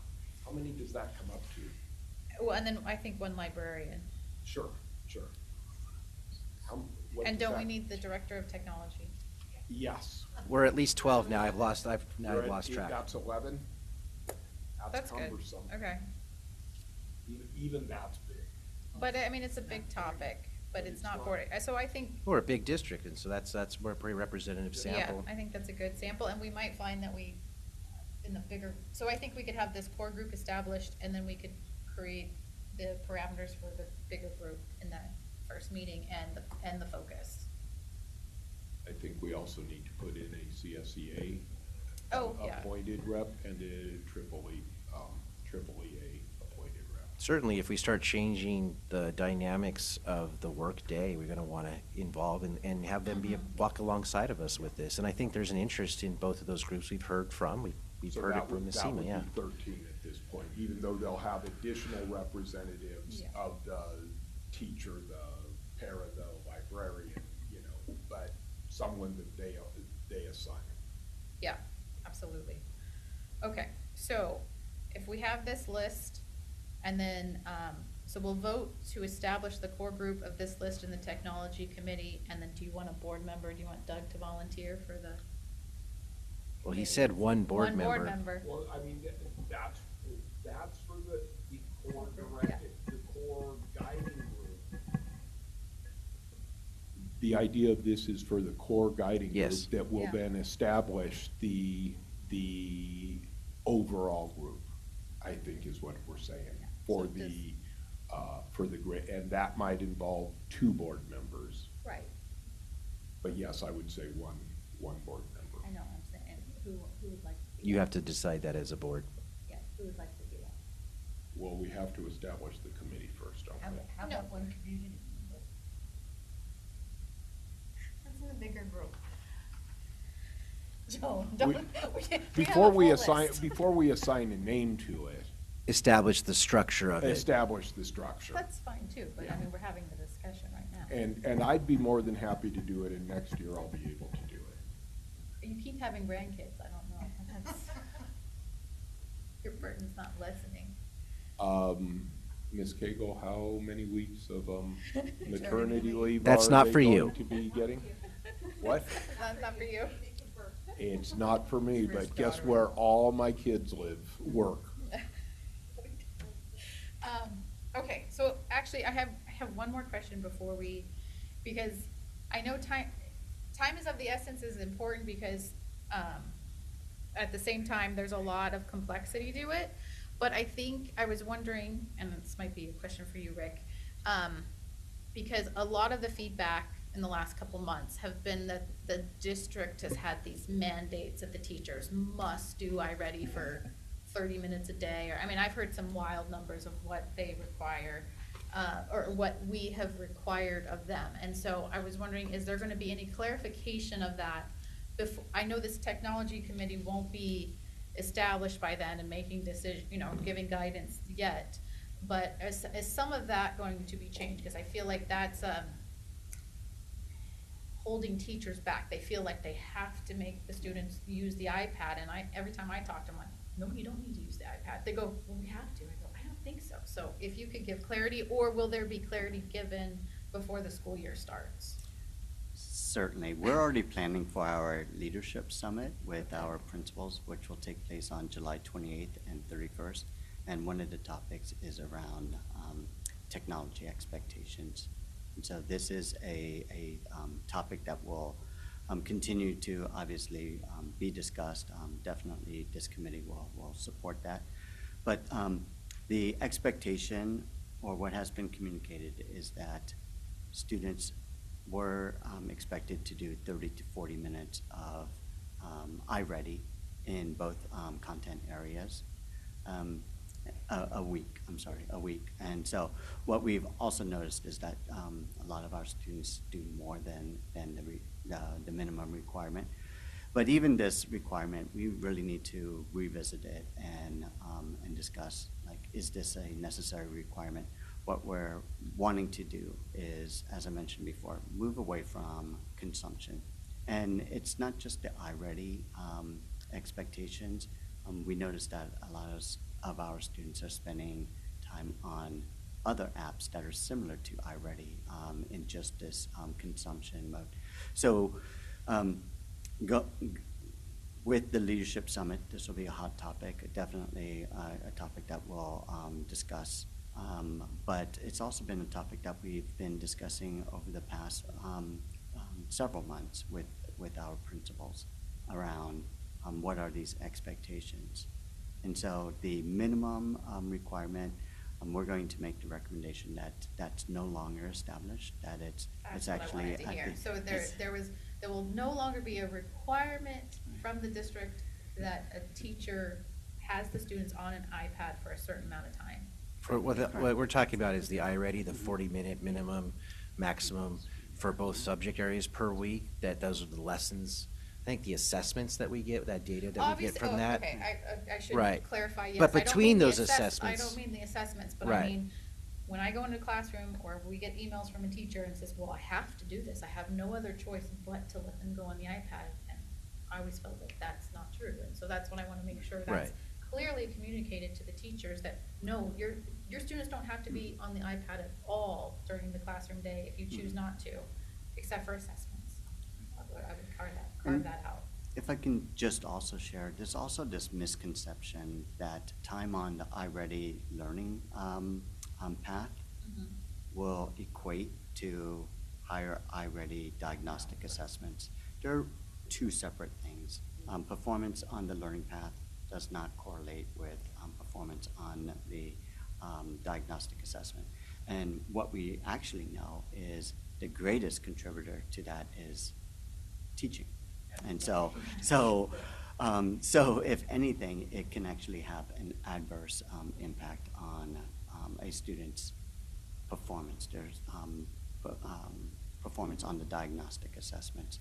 So this is definitely an opportune time to engage in really deep conversations through this committee as well as through the leadership team around what are our expectations with technology. We didn't get here overnight. This is definitely, as Superintendent McGuire mentioned, this is something that started before COVID, but definitely the pandemic has exacerbated the situation. And so it's time to have a bit of a reboot. Okay. Thank you, I appreciate that, because, Could I ask a question? Yes. Just in preparation for my service on this esteemed committee. oh, we haven't voted you on the committee yet. Oh, I'm assigning myself. Mr. Oser, I'm intrigued. I'm intrigued by the idea of consumption versus production. Could you please just elaborate a little bit on what that looks like? And please. Certainly. Actually, just the other day, I shared a video that my daughter made in 8th grade around periodic, an element on the periodic table. I won't do that to all It was of you. amazing. So when we talk about consumption, we're talking about things that that really could happen on worksheets. So thinking of these plethora of apps that are out there that are just activities that students are doing that are, they're learning activities, but there's no, the ultimate outcome is no different than if they were doing it on a worksheet. Multiplication facts or reading activities, just basic low-level, what we refer to as depth of knowledge, level 1 type task, just completing the task. Now, when we talk about the real purpose, the real value of technology is to move beyond this idea of just low-level tasks to tasks that are at a higher level around inquiry, collaboration, critical thinking. So things that that we want our students to do.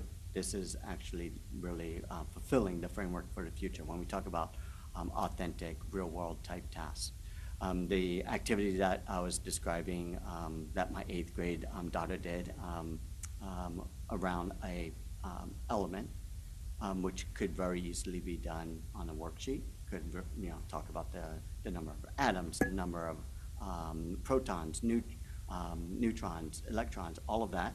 That could be done just on sketching it up. So in this task, the students were actually tasked to create videos around the element. So much higher level, collaborative, where students were working on at the same time.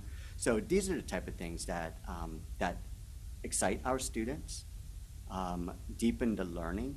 I mean, I know the element that she did, and she's now 24, and I still remember the element that she did, which was xenon, by the way. But it's these type of activities. And so when we talk about producing, collaborating, it's tasks that the technology can just support.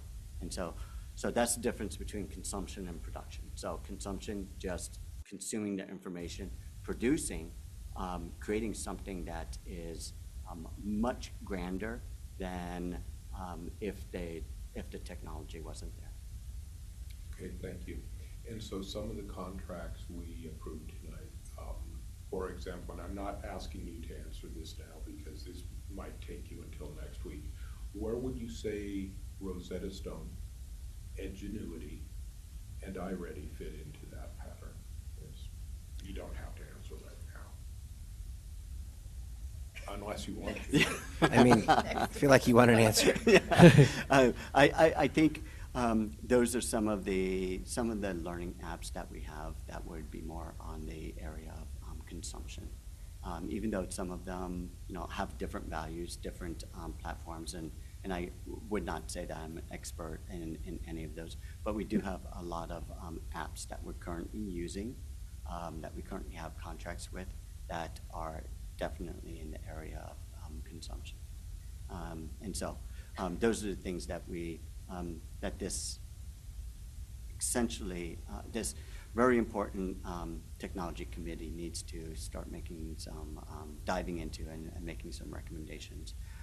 The reality is it would be a paradigm shift. And that's why we included technology integration in the famous rope image, because there is value added there. It's just how we use it. Okay. And something like Rosetta Stone too is consumption, but it is also, pretty renowned for being effective in teaching languages. So I think there's some things consumption where it's appropriate, but not everything. Right, and I think my other question that what we need to bring up when we're discussing individual apps, individual programs, is for an Ingenuity, for example, for Rosetta Stone, for iReady. Is there evidence that those are being effective at improving student learning? Because absent evidence of efficacy, it's just money. It feels good. Kids are on the computer, they're being quiet, it feels good. But if we don't have evidence that it's working, and I will be interested to see whether there is evidence for any of those. So, thank you. All right, thank you.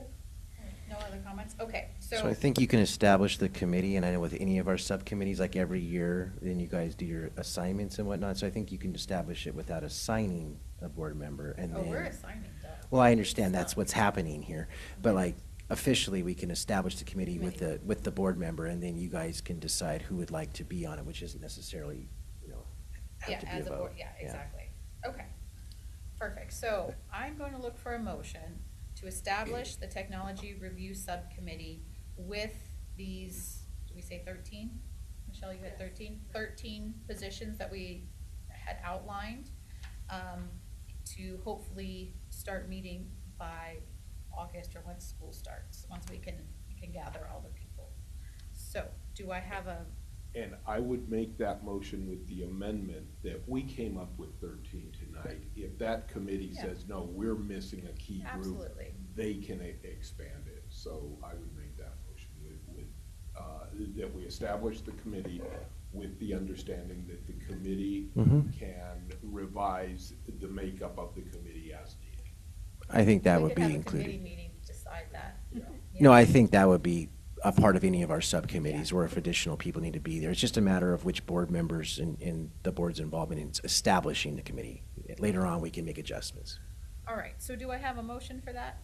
Okay, Doug, thank you. Do I have a second?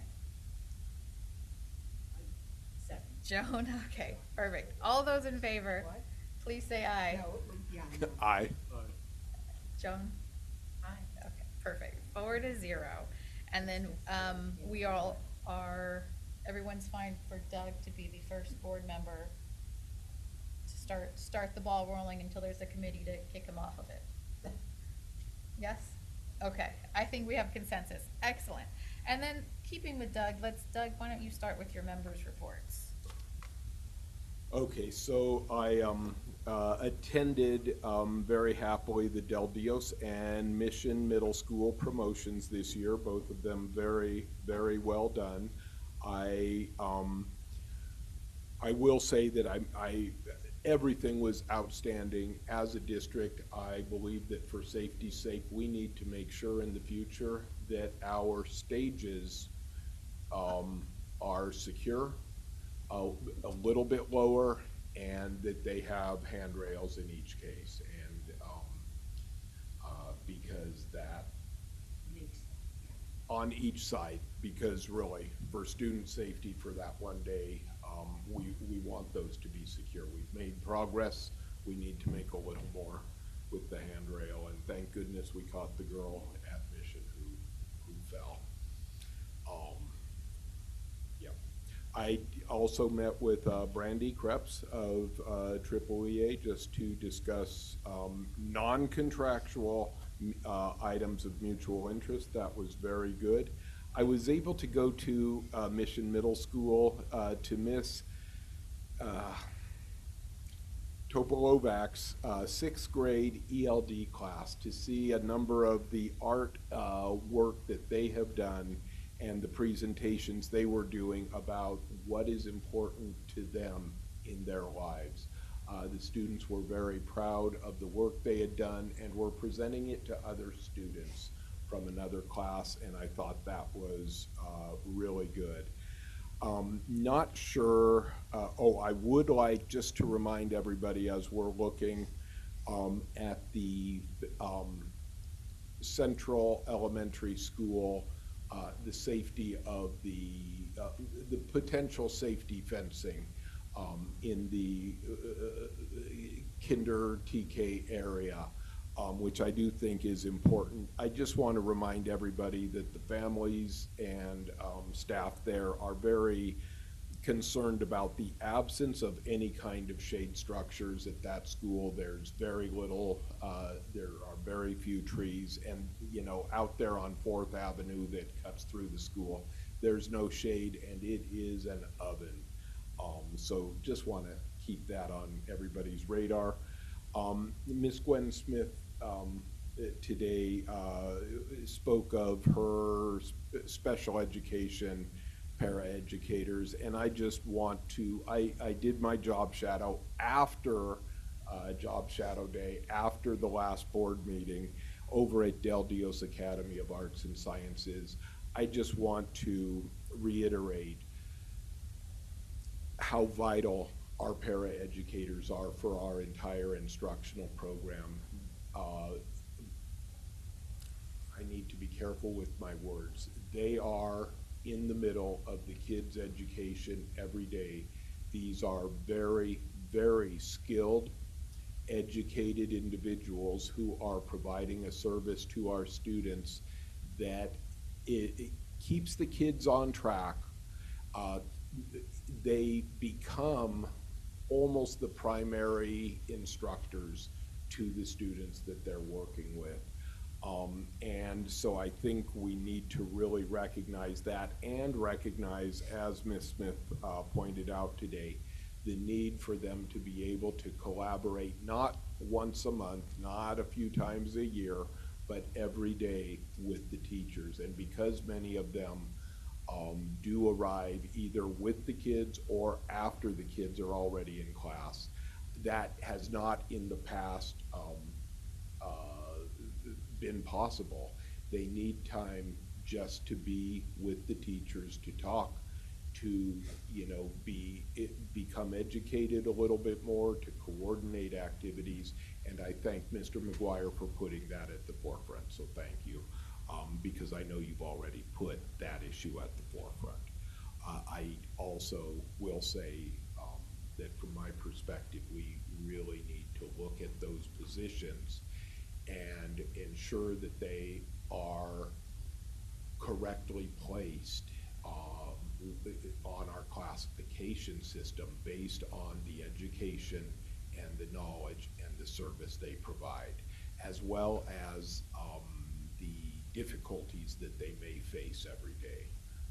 Because we may want to say, well, you know, they're sort of at the bottom of the pay scale. If they want to, you know, move up, they need to become teachers. But the reality is we need para-educators. We will continue to need them. And the service that they provide is invaluable. And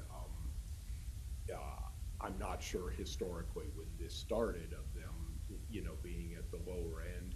I think it was back, I think everybody knows my mom was a teacher's aide forever, and what she did was she did the die cuts and made bulletin boards, and she, you know, would sit and work with a child or two, but the job was not what paraeducators are doing now, because they are paraeducators. So I just hope everybody will keep that in mind. And I also just want to shout out the resource fair that will be happening at the YMCA this coming Saturday, sponsored by Darshana Patel, the chairperson of the State Assembly Education Committee. And so hoping that people will turn up there.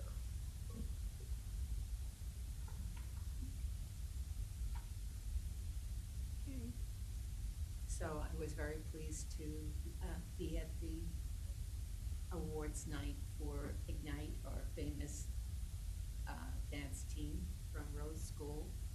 They are, since 2012, they've been in existence, and almost from the very beginning, I've been a big supporter, and I've seen them grow and improve, and I was so impressed. Their costumes were, this year especially, dazzling. And down to the newest members, they danced wonderfully. So congratulations and kudos to Veronica Casanova and to Jennifer Robbins and to their collaboration over these years, and for offering such a wonderful opportunity to our students. It's better than they could access in a private school. More people should know about it. And I also represented the board along with Doug at the Del Dios promotion, and Del Dios and Limitless. It was a combined promotion ceremony. And the next day I attended the Hidden Valley promotion ceremony, and talk about rickety pages. It was a little bit, but they do have ramps. They didn't have stairs going up, they had ramps on either side, which made it a little bit easier than tottering, especially some of those heels the girls wear. Yep, they really. And I wanted to give a shout out to Shay Johnson, who, in addition to being the band teacher, also did the chorus and had the chorus sing a rendition of When I Grow Up from the show Matilda. And she, it was so appropriate for these kids. And also, it was the first time I ever was at Hidden Valley for their promotion, and I was surprised. There were different cultures and different schools, and one of the things was there were no balloons allowed. Where at Del Dios there were so many balloons, and they were made to tie them to the back fence. So, it was interesting. And also I was happy to be at the retirement celebration for our departing superintendent, Dr. Ibarra, which was nicely attended. And it was bittersweet because he's been with us for a long time, but I'm happy for him too, that he gets to retire and enjoy the rest of his life. And that's my What? I'm enjoying this. What does that say for him to enjoy the rest? Look, you have, whatever you have to go through in this district, I don't think it can ever equal what we went through from the beginning with Dr. Ibarra. I mean, he really came in at a very difficult time for us, and then COVID descended besides that. So I know you're up to the task, and I'm happy that we had a smooth transition, and that we will not have some sudden change of direction in this district, because it's really, the continuity is really important. And I know that you share the values that Dr. Ibarra held.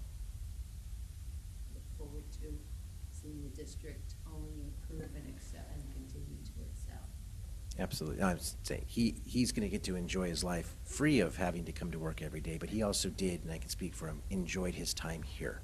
And I will be enjoying, I have enjoyed, and I will continue to enjoy my time here as well. So Well, he's going to miss us. That's all I'm saying. He's going to miss being here. so am I. So I understand. What?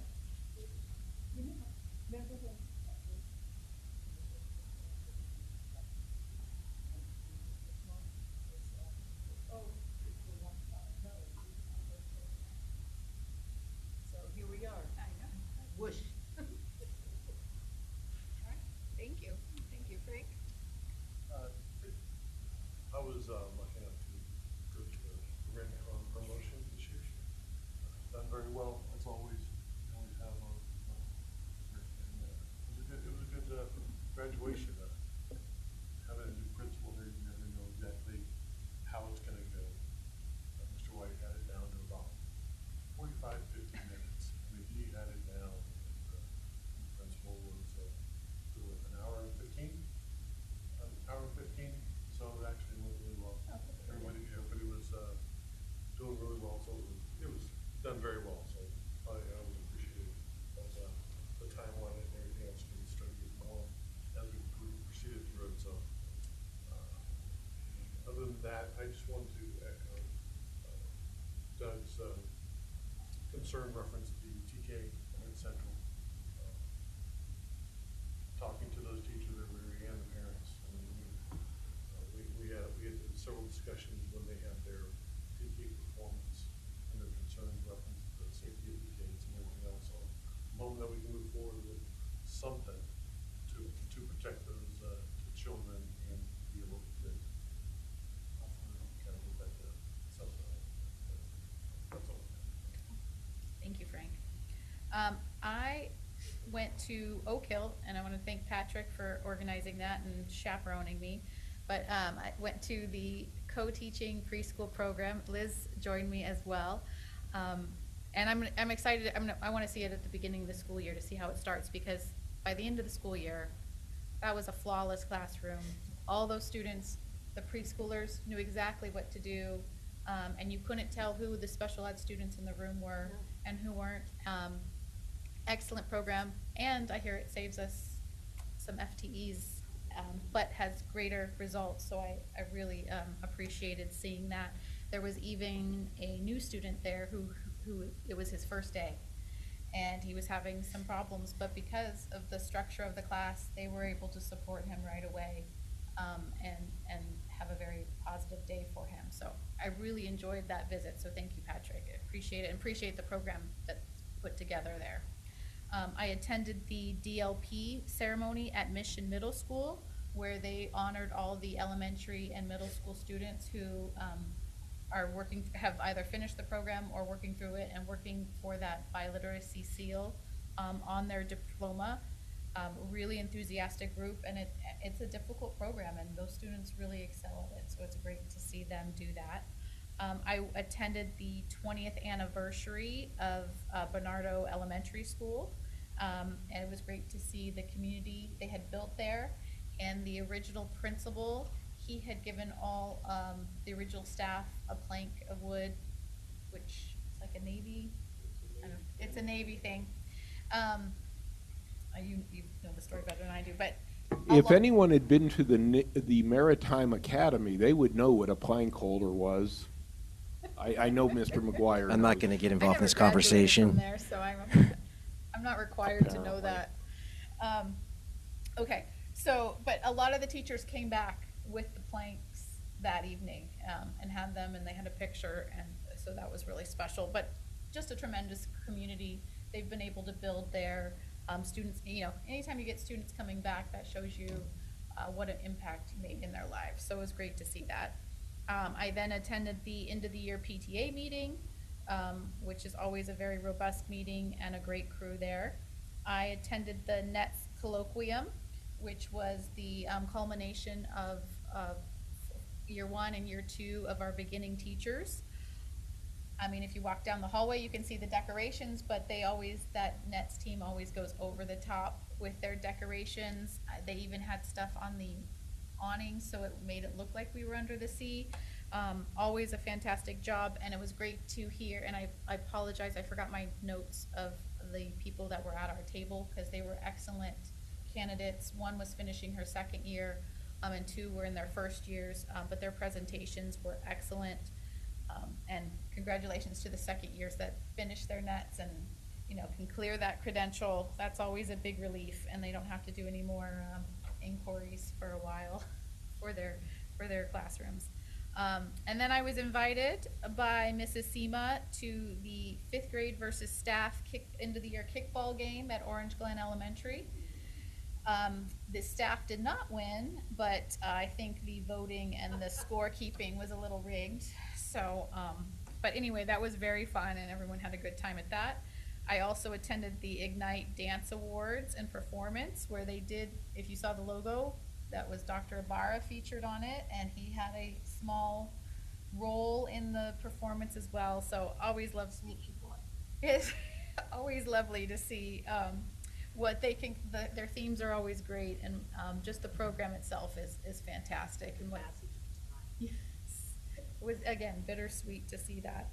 I attended the district office staff meeting where they were honoring Luis, and they were also honoring 5-year, 10-year, and 20-year employees of our district. We have 1 5-year on the dais. I also attended the official certificate.